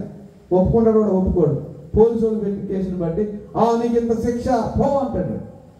కానీ దేవుడు ఆదామవులు అవిధేయులైనప్పుడు ముందే హెచ్చరించాడు, మీరు అవిధేయులు అవుతారు, అది జాగ్రత్తగా ఉండండి అంటే దేవునితో సహవాసం చేయకుండా రాత్రిపూట సైతాన్గాడు వస్తే వాడి మాట వినడం ప్రారంభించారు. దేవుడేమో పగలొచ్చి సాయంత్రం పూట చల్లగా వాళ్ళతో గడిపి వెళ్ళిపోయేవాడు. ఈ సైతాన్గాడు దొంగోళ్ళలాగా చీకట్లో దొంగోళ్ళలాగా వచ్చి ఇది నిజమా ఇది నిజమా ఇది నిజమా అంటుంటే అది పట్టుకున్నారు. ఆదికాండము 3వ అధ్యాయము, ఆ స్త్రీ ఆ వృక్షము ఆహారమునకు మంచిది, కనులకు రమ్యమిచ్చు, వివేకమిచ్చు, రమ్యమైనది చూచినప్పుడు దాని ఫలములో కొన్ని తీసుకొని తినను. ఒక్క నిమిషం ఆగమ్మా. ఆ ఫలములు తిన్నది, సైతాన్గాడి మాట విన్నది, ఆ ఫలములు తిన్నది. చనిపోయిందా? చనిపోలేదు. అంటే దేవుడు అబద్ధం అంటే ఈ పండు తిన్న దినమున మీరు చనిపోతారని దేవుడు చెప్పిన మాట అబద్ధం. వెంటనే సైతాన్గాడు అందుకోడు పక్కన, చూసావా నువ్వు చనిపోలేదు, నీ దేవుడు అబద్ధికుడు, మీరు దేవుని వల్ల అయిపోతారని మిమ్మల్ని తినొద్దన్నాడు, వెళ్ళు నీ భర్తకు కూడా ఇవ్వన్నాడు. ఆమె తీసుకొచ్చి భర్తకి ఆనందం ఇచ్చింది. అప్పుడేమన్నాడు? అప్పుడు వారిద్దరి కన్నులు తెరవబడెను. ఎందుకంటే మొట్టమొదటిగా వచ్చినటువంటి వ్యక్తి యొక్క కన్నులు తెరవబడకుండా సెకండరీగా వచ్చినటువంటి నా కన్నులు తెరవబడవు. ఏం కన్నులు తెరవబడి? ఆత్మ సంబంధమైనటువంటి నేత్రములు మూసుకొని పోయి ఈ లోక సంబంధమైన నేత్రములు తెరవబడ్డాయి. అప్పుడు వారు తాము దిగంబరులమని గ్రహించారు. అప్పటి వరకు వాళ్ళు దిగంబరులు కాదు, దేవుని మహిమ చేత కప్పబడిన వాళ్ళు. హల్లెలూయా. దేవునితో గడుపుతున్నారంటే, దేవునితో ఎదురు కూర్చుని మాట్లాడుతున్నారు అంటే దాని అర్థం ఏమిటి? దేవుడు మహిమ కలిగిన వాడు, వీళ్ళకు కూడా మహిమ ఉండాలి. ఆ మహిమలో వాళ్ళు కప్పబడ్డారు. ఎప్పుడైతే అవిధేయులయ్యారో ఆ మహిమను కోల్పోయారు. ఆ మహిమను ఎప్పుడైతే కోల్పోయారో హృదయంలోనికి భయం వచ్చింది. అంతవరకు భయం లేదు వాళ్ళ జీవితంలో, దేనికి భయం లేదు. ఆ భయపడి చెట్టు వెనక దాక్కుంటే ఆ చెట్టు వెనక దాక్కున్నటువంటి ఆదాముతో దేవుడు వెతుకుంటున్నాడు. దేవుడు వెతుక్కుంటున్నాడు ఆదాముని. ఆదామా నువ్వు ఎక్కడున్నప్పుడు, దేవా నీ స్వరము విన్నప్పుడు, తోటలో నీ స్వరము విన్నప్పుడు నేను దిగంబరిగా నుంటిని కనుక చెట్టు వెనక దాక్కున్నాను అన్నాడు. ఎవడు నువ్వు దిగంబరిగా ఉన్నావని చెప్పిన వాడు. ఎందుకు నువ్వు వెళ్ళావంటే, నువ్వు చేస్తున్న పని చేసావంటే ఒప్పుకోవట్లే. అక్కడ ఏమంటున్నాడు? నేను చేసేదేంటి, నువ్వు ఒక అమ్మాయిని ఇచ్చావు కదా, ఆ అమ్మాయి చేయమంటే చేశాను కాబట్టి నీదే తప్పు. అర్థమైందా? హలో, ఏమన్నాడు ఇక్కడ? తప్పు అయిపోయింది ప్రభు అని ఒప్పుకుంటున్నాడా? ఒప్పుకుంటాడు. ఆడన్నా తప్పు చేసినాడు, అబ్బాయి నేను చేశానండి, వాడు చేయమంటే చేశాను. వాడు నూతులో దూకమంటే దూకుతావు నువ్వు? తాగుబోతుడు ఏం తెలియదండి, ఊగుతా వస్తూ ఉంటాడండి. వాడికి అన్నీ తెలుసు. బావిలోకి తీసుకెళ్ళాడు, దూకుతాడు. ఏమంటాడు? వీడు తాగిచ్చాడు కాబట్టి నేను తాగాను అంటాడు. ఏమంటాడు ఇక్కడ? ఆదాము మాటలో చెప్పొద్దు. ఆదాము అన్నాడు, అవును ప్రభు నాది తప్పు అయిపోయింది, నేను తిన్నాను, నన్ను క్షమించని ఒక్క మాట అని ఉంటే పరిస్థితి అంతా వేరుగా ఉండేది కాదు. అందరూ ఇసుకుంటున్నారు, ఈ చెమట ఉండేది కాదు, ఈ కరెంట్ అక్కర్లేదు. దేవుడే మనకు వెలుగు. ఆమేన్, హల్లెలూయా. ఏమక్కర్లేదు, దేవుడు ఒక ప్రణాళికను సిద్ధ చేసేవాడు. ఆమేన్. అందుకనే మోషేతో అబ్రహాముతో ఈ రాళ్ల వల్ల నీకు పిల్లలను పుట్టిస్తానన్నాడు. దేవుడు ఏం చేశాడు? వాళ్ళని తన స్వరూపము తన పోలిక చొప్పున చేసుకుంటే వీళ్ళేమో దేవునితో ఉండకుండా ఆ రాత్రిపూట వచ్చేటువంటి ఆ చీకట్లో వచ్చేటువంటి ఆ సైతాన్ని గడితో కలిశారు. దేవుని ప్రణాళికను విచ్ఛిన్నం చేశారు. దేవుడు ఏం చేశాడు? మరలా ప్రణాళిక వేశాడు. ఏమనుకున్నాడు వీడు? సైతాను, నేను పడిపోయాను. మొట్టమొదటి పాపం ఎక్కడ జరిగింది? పరలోకంలో జరిగింది. ఏదేం తోటలో కాదు, పరలోకంలో పాపం జరిగింది. పరలోకంలో ఎలా పాపం జరుగుతుంది? అవిధేయత జరిగింది. అవిధేయత అనే పాపం. గర్వం అనే పాపం జరిగింది. అహంకారం అనే పాపం జరిగింది. ఆ పాపానికి ప్రాయశ్చిత్తం వాడు పడిపోయాడు. నేను పడిపోయాను కాబట్టి దేవుడేమో వీళ్ళని తన స్వరూపమందు తన పోలిక చొప్పున చేసుకున్నాడు. వీళ్ళని గాని నేను దొంగిలించగలిగితే దేవుడు నా అండర్లో ఉంటాడు, నేను చెప్పినట్లుగా వింటాడు దేవుడని వాళ్ళని స్వాధీనం చేసుకుంటే నువ్వు వాళ్ళని స్వాధీనం చేసుకుంటావా అని దేవుడు ఇంకో ప్రణాళిక వేశాడు. 3వ అధ్యాయము 15వ వచనం చూడండి. ఆయన స్త్రీ యందు పుట్టి స్త్రీ సంతానమునకును నీ సంతానము, అందుకనే కన్య మరియ గర్భమందు యేసు ప్రభువారిని లోకానికి పంపించాడు. మొట్టమొదటి ఆదాము పాపము చేసి చెట్టు వెనక దాక్కుంటే కడపటి ఆదామైన యేసు ప్రభువారు అదే చెట్టునెక్కి, అనగా కొలువరి సిలువనెక్కి తన ప్రాణాన్ని అర్పించి ఆదాము పోగొట్టుకున్నటువంటి ఆ ఆత్మ జీవాన్ని మరలా తీసుకుని రావడానికి వచ్చాడు. దేవునికి స్తోత్రం కలుగును గాక. శుక్రవారం జరిగింది. మొన్న అయింది మనకి హిస్టరీ అండి. శుక్రవారం జరిగింది. శుక్రవారం ఏం జరిగింది? ఓడిపోయాడు అనుకున్నారు, చంపేశామనుకున్నారు, ఉమ్మలూశారు, పిడిగుద్దులు గుద్దారు, ముళ్ళ కిరీటం పెట్టారు. అన్నీ భరించాడు ఆయన, మౌనంగా భరించాడు. రోమా సైనికుల చేతుల్లో ఉండే కొరడాల్లో మధ్యలో సీసం పెంకులు లాంటి ఒక వస్తువులు ఉంటాయి. ఆ కొరడాలతో ఆయన కొడతా ఉంటే ఆయన వీపు ఒక రైతు పొలము దున్నినట్లుగా దున్నబడి చీల్చబడింది. నీ కొరకు నా కొరకు. ఎవడైనా ప్యాకెట్ బ్లడ్ ఉండరా అంటే పారిపోయి వాళ్ళు ఉన్నారు. ఆఖరి రక్తపు బొట్టు వరకు ఆయన కాల్చడానికి ఇష్టపడ్డాడు. తన ప్రాణాన్ని బలిగా అర్పించడానికి ఇష్టపడ్డాడు. బలిగా అర్పించేశాడు అంతే. శుక్రవారంతో అయిపోలేదు. శనివారం మౌనంగా ఉంది, ఆదివారం ఉంది. హల్లెలూయా. శుక్రవారమే కాదు, శుక్రవారం అవమానం వచ్చింది, శుక్రవారం మరణం వచ్చింది, ఆదివారం పునరుద్ధానం వచ్చింది. హల్లెలూయా. గట్టిగా చప్పట్లు కొట్టి ప్రభువు నామమున పునరుద్ధానుడైన యేసులో ఆ జీవమన్నది, ఆ జీవమును ఇవ్వడానికి ఆయన సిద్ధంగా ఉన్నాడు. పొందుకోవడానికి సిద్ధంగా ఉన్నావు. హల్లెలూయా. ఆ జీవాన్ని నీలో ఇవ్వడానికి మరణపు ఆత్మ నరుని నాసికారంధ్రములో దేవుడు జీవాయువును వదిగా నరుడు జీవాత్మాయను, అనగా మరణము లేని ఆత్మ. ఆ మరణాన్ని తెచ్చుకుంటే మరలా ఆ మరణాన్ని జయించడానికి యేసు ప్రభువారిని లోకానికి పంపించి మరణాన్ని జయించి 3వ దినాన తిరిగి లేచినటువంటి యేసు క్రీస్తు వారి యొక్క సన్నిధికి నీ జీవితాన్ని అప్పగించుకుంటే you must be make a covenant with God. దేవునితో నీవు సంధి చేసుకోవాలి. యేసు క్రీస్తు వారి ద్వారా సంధి చేసుకోవాలి. మనలో ఎవడైనా పాపము చేసిన యెడల యేసు క్రీస్తు అనే ఉత్తరవాది తండ్రి అయిన దేవుని యొద్ద ఉన్నాడు కనుక హల్లెలూయా. ఆయన ద్వారా నువ్వు దేవుని దగ్గరికి వస్తే నిత్య రాజ్యాన్ని, నిత్య జీవాన్ని అనుగ్రహిస్తాడు. ఇక్కడ అంబేద్కర్ అయినా ఆయన ఏ విగ్రహం అది? అంబేద్కర్ గారు, జగజ్జీవనరావు గారు అనుకోండి. పోని అంబేద్కర్ గారి గురించి మనం మాట్లాడుతూ ఒక మాట చెప్తాను. అంబేద్కర్ గారు ఒక రాజ్యాంగాన్ని తయారు చేశారు కదా. ఆ రాజ్యాంగాన్ని ఎలా తయారు చేశాడో మీకు చెప్తాను. ప్రపంచ దేశాల్లో ఉన్నటువంటి రాజ్యాంగాలన్నింటినీ పరిశీలించారు. న్యాయమైనటువంటి చట్టాలన్నీ కూడా పరిశీలించారు. ఆ న్యాయమైన చట్టాలు, రాజ్యాంగం ఎక్కడి నుంచి తయారైంది? బైబిల్ గ్రంథం నుంచి తయారైంది. ఇతర దేశాల్లో ఉన్నటువంటి వాళ్ళందరూ మీరు పాత నిబంధన చదివితే దేవుడు మోషేతో మాట్లాడి కట్టడలను, సంఖ్యాకాండము, నిర్గమకాండము, ద్వితీయోపదేశ కాండము ఇవన్నీ మీరు చూసినట్లయితే, జాగ్రత్తగా పరిశీలించినట్లయితే దేవుడు మానవులతో ఏ విధంగా తోటి మానవుడు ప్రవర్తించాలి, తోటి మానవులు ఏ విధంగా మెలగాలి, ఈ న్యాయ వ్యవస్థ ఇవన్నీ కూడా తయారు చేశాడు మోషేతో మాట్లాడే దేవుడు. మోషేతో మాట్లాడే దేవుడు తయారు చేశాడు.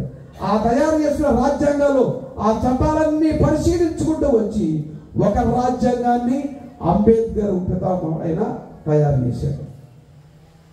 మనం ఏమంటాం? అంబేద్కర్ మహాజ్ఞాని, అంబేద్కర్ మహామహుడు అంటాం.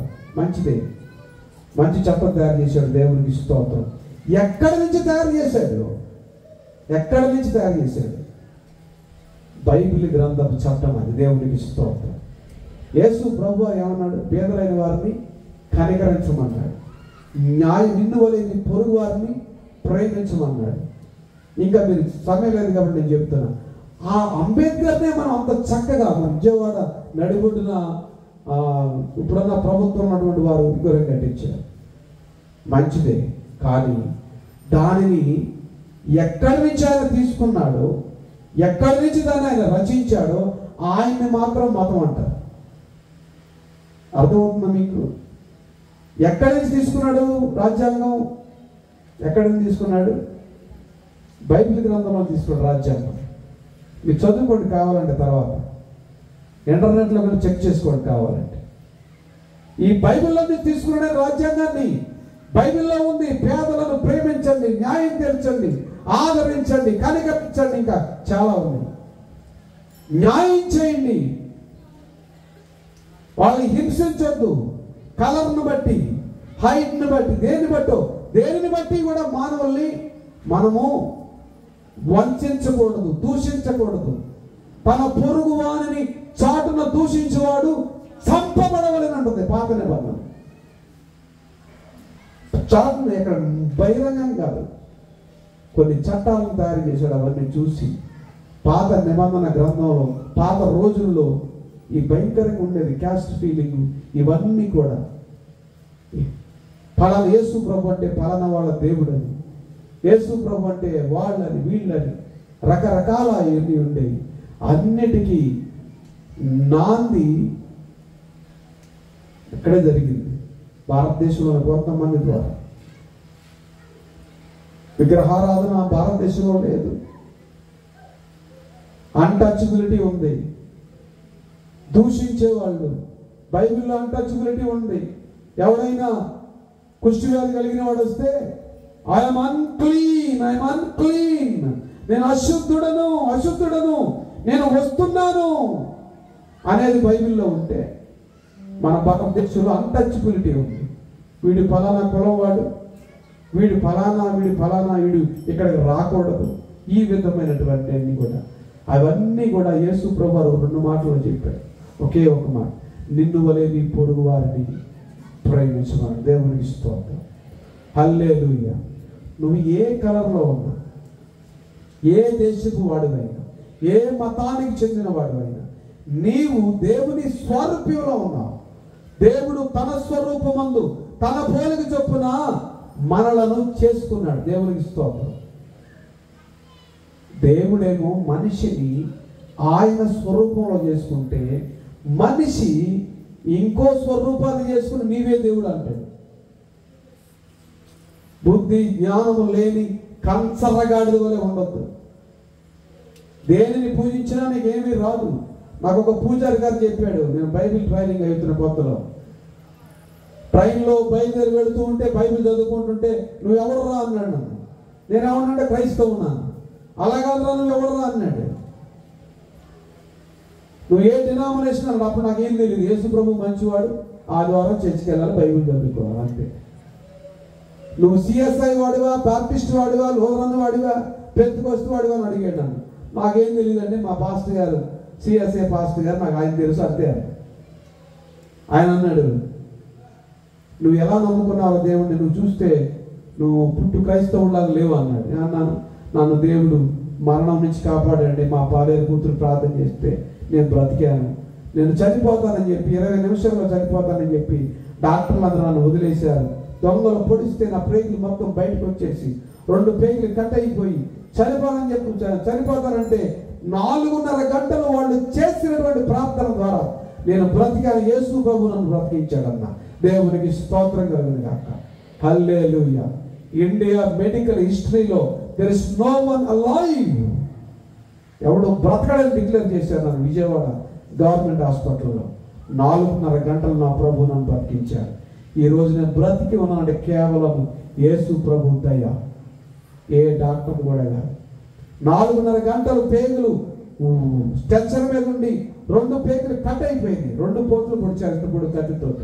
హైదరాబాద్ నుంచి చెన్నై పెడుతున్నాను నేను. పెడుతున్నప్పుడు మాకు డబ్బు ఉంది, ఆ డబ్బు కోసం దొంగలు నన్ను పొడిస్తే చనిపోతానని చెప్పి వదిలేస్తే 4.5 గంటలు నా ప్రభు నన్ను బ్రతికించాడు. ఈ రోజు నన్ను బ్రతుకున్నానంటే మరలా చెప్తున్నాను యేసు ప్రభు దయ. అనేకులను బ్రతికిస్తూ ఉన్నాడు నా ద్వారా. దేవునికి స్తోత్రం, హల్లెలూయా. దేవుడు బ్రతికిస్తాడు, దేవుడు జీవాన్ని ఇస్తాడు, దేవుడు మనల్ని కాపాడుతాడు. ఆత్మ తప్ప మనల్ని కాపాడేవాడు ఎవరు లేడు. It's clear, very clear. నీ ఇహలోకంతో పాటు నీకు పరలోక రాజ్యాన్ని ఇచ్చాడు ఆయన ఒక్కడే.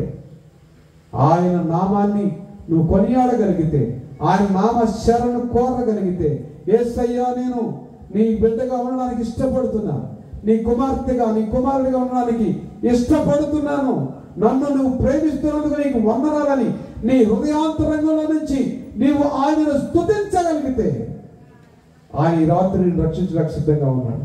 లేచి నిలబడండి. హల్లెలూయా, హల్లెలూయా.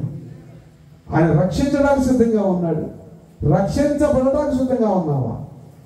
మరలా చెప్తున్నాను, ఎవరి వైపు చూడొద్దు, అల్లరి చేయొద్దు, సైలెంట్గా చక్కగా ఇప్పటి వరకు ఎంత చక్కగా ఉన్నారో అంతే చక్కగా మీ హృదయాన్ని దేవునికి సమర్పించండి. దేవుని వైపు చూడండి, పంపబడిన దేవుని వైపు చూడండి. పంపించబడిన సేవకుడి వైపు చూస్తే మీకు ఎటువంటి ఉపయోగం లేదు. మరలా చెప్తున్నా, సేవకులుగా మేము ఉన్నాము, దేవుడు మమ్మల్ని ఇక్కడ ఉంచాడు మిమ్మల్ని ఆశీర్వదించడానికి. హల్లెలూయా. దేవుని వైపు చూడండి. హల్లెలూయా. ఒక తీర్మానం చేసుకోండి, కళ్ళు మూసుకొని, అయ్యా నేను నీతో ఉండడానికి ఇష్టపడుతున్నాను.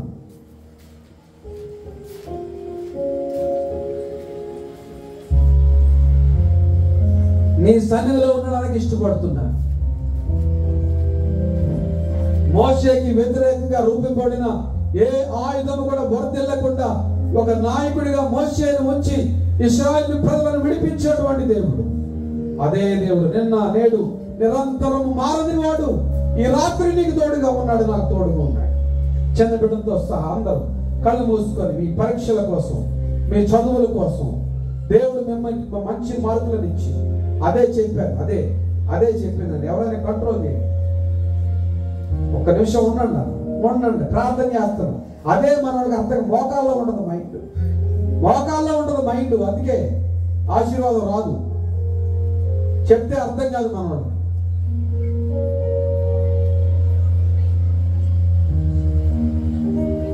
ఐదు నిమిషాలు ఆగలేదు, వెళ్ళిపోవాలి, ఏదో జరిగిపోతుంది. దురాత్మలు బట్టి పరిగెడతా ఉంటారు. కళ్ళు మూసుకుని అందరం ఇంతమంది కలిసి ప్రార్థన చేస్తే దేవుడు కార్యం చేస్తాడు. అందరూ ఏకాత్మ కలిగి, ఏక మనస్సు కలిగి వాళ్ళు ప్రార్థించగా పరిశుద్ధాత్మ దేవుడు వాళ్ళని అభిషేకించినట్లుగా, పరిశుద్ధాత్మ అగ్ని జ్వాలలతో ఆది అపోస్తలులను అభిషేకించినట్లుగా దేవుడు ఈ రాత్రి నిన్ను నన్ను అందరిని అభిషేకించి బలపరుస్తాడు. ఆయన విడుదలనిస్తాడు. నీ జీవితంలో ఏదైతే విడుదల కావాలని కోరుకుంటూ ఉన్నావో ఆ విడుదల ఇవ్వాలని నువ్వు మనస్ఫూర్తిగా అడుగుదేవని.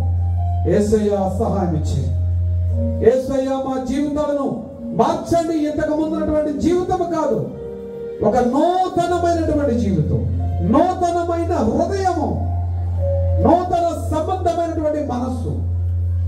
నా జీవితం మార్చబడాలి, నా పరిస్థితులు మార్చబడాలి. హల్లెలూయా, హల్లెలూయా, హల్లెలూయా,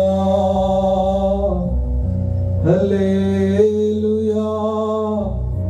యేసయ్యా అడగండి. యేసయ్యా నోరు తెరిచి అడగండి. కొద్ది నిమిషాలు, ఈ సమయం వల్ల రాదు. ఈ సమయం పోతే రేపటికి బ్రతుకుంటాము, ఉండమో కూడా మనకు గ్యారంటీ లేదు. ఈ రాత్రే దేవుడు నిన్ను దర్శించినట్లుగా, దేవుడు నీ జీవితాన్ని మార్చినట్లుగా సమర్పించుకోండి మీ జీవితాన్ని. నీతో నేనుండుటయే జీవిత వాంఛయ్యా, నీ చిత్తం నెరవేర్చుటయే నా హృదయ తపనయ్యా. నీతో నేనుండుటయే జీవిత వాంఛయ్యా, నీ చిత్తం నెరవేర్చుటయే హృదయ తపనయ్యా. యేసయ్యా నిన్నే కదా నా ముందు నిలిపేను. యేసయ్యా నిన్నే కదా నా ముందు నిలిపేను. నీతో నేనుండుట జీవిత వాంఛయ్యా, నీ చిత్తం నెరవేర్చుటయే హృదయ తపనయ్యా. మా కొరకు అన్నీయు చేయువాడా, చేసి ముగించువాడా, మన కొరకు అన్నీ చేసి ముగించువాడా. మా కొరకు అన్నీయు చేయువాడా, చేసి ముగించువాడా, మా బరువు మా బాధ్యత, మా బరువు మా బాధ్యత, నీ పాద చెంత దించితిని. యేసయ్యా నిన్నే కదా నా ముందు నిలిపేను. నీతో నేనుండుటయే జీవిత వాంఛయ్యా, నీ చిత్తం నెరవేర్చుటయే హృదయ తపనయ్యా. ఒక తీర్మానం చేసుకోండి. నీతో ఉండడమే మాకు ఇష్టం తండ్రి. మీ బిడ్డలమైన మమ్మలను కాపాడి సంరక్షించి మీ సన్నిధిలో ఉండే భాగ్యము దయచేయండి. తప్పిపోయిన ప్రజలము మేము మా జీవితాలను బాగు చేయడానికి ఈ లోకానికి మా ప్రభువైన యేసు క్రీస్తు వారిని మీరు రక్షకునిగా పంపించారు. పరలోకమందున మా తండ్రి సహాయం చేయండి. మా జీవితాలు లయమైపోకుండా, సాతాను చేతిలో మేము పడకుండా, సాతాను తంత్రాలలో మేము పడకుండా, పరిశుద్ధాత్మ ద్వారా మేము నింపబడి పరిశుద్ధాత్మ అనే సంచ గరువుతో కలిసి మేము జీవించడానికి, నివసించడానికి ఆత్మ సన్నిధిని మాకు తోడుగా ఉంచండి. ప్రభువైన యేసు క్రీస్తు వారిని అడగండి, ఆయన మీకు సహాయం చేస్తాడు. పరిశుద్ధాత్మ దేవుడు హల్లెలూయా, హల్లెలూయా. పరిశుద్ధాత్మ దేవుడు ఈ రాత్రి నిన్ను దర్శించి నిన్నుచున్నాడు. నీ హృదయాన్ని నాకిమ్ము నా కుమారుడా, నా కుమార్తె నీ హృదయము నాకిమ్ము, దానిని మాంసపు గుడిగా మారుస్తానంటున్నాడు. కఠినమైన హృదయములై ఇవ్వండి దేవునికి. హృదయం కఠినమైపోయి నీతికై దూరంగా ఉన్న వారులారా, ఈ రాత్రి నీతి కలిగినటువంటి దేవుని సన్నిధిలో హల్లెలూయా సమర్పించుకోండి. ఆయన జక్కయ్యని విమర్శించలేదు.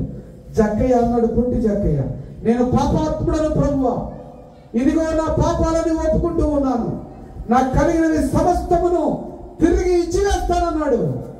యేసు ప్రభు ఒక్క మాట కూడా మాట్లాడలేదు. ఆ స్త్రీ, వ్యభిచారంలో పట్టబడిన స్త్రీ, తన జీవితాన్ని సమర్పించుకుంది. యేసు ప్రభు వారు ఆమెను అమ్మా అని పిలిచారు, విమర్శించలేదు. ఆయన విమర్శించేవాడు కాదు, దూషించేవాడు కాదు, శపించేవాడు కాదు, ఆశీర్వదించేవాడు. హల్లెలూయా. ఆ ఆశీర్వాదం నీకు కావాలి అంటే నీ హృదయాన్ని ఆశీర్వదించే వారికి అప్పగించు. నీ జీవితాన్ని ఆయనకి అప్పగించి రాత్రి అప్పగిస్తున్నాను అన్నవాళ్ళు మీ కుడి చేతిని చూపించండి. ఇక్కడ ఉన్నటువంటి దైవజనులు మేమందరం మీ కొరకు ప్రార్థిస్తాం. నా జీవితాన్ని అప్పగిస్తున్నాను, రాత్రి నా జీవితాన్ని ప్రభువుకు సమర్పించుకుంటున్నాను, నిజముగా ఆయన సన్నిధి నాకు కావాలన్నవారు దేవుడు మిమ్మల్ని ఆశీర్వదించును గాక. చిన్న ప్రార్థన చేద్దాం. అయ్యగారు ప్రార్థన చేస్తారు.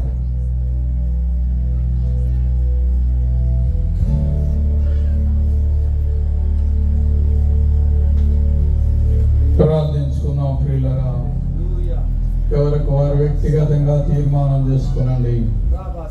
ప్రభువా, నన్ను దర్శించావు,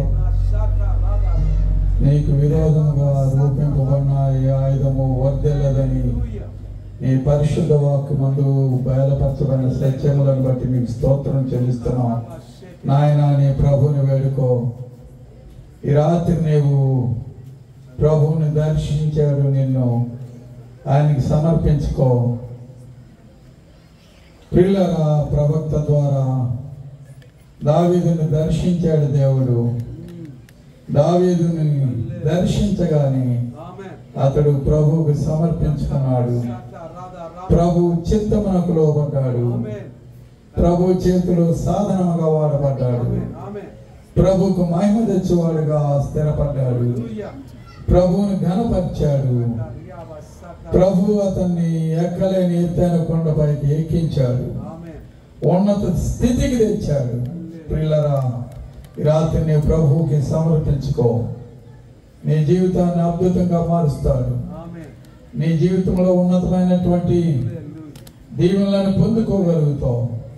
నీ జీవితం ఆశీర్వదింపబడింది. ప్రభుని సురక్షకుడిగా అంగీకరించు. ఆయన నీ హృదయంలో చేర్చుకో. నీ హృదయాన్ని ఆయనకి ప్రతిష్ఠించు.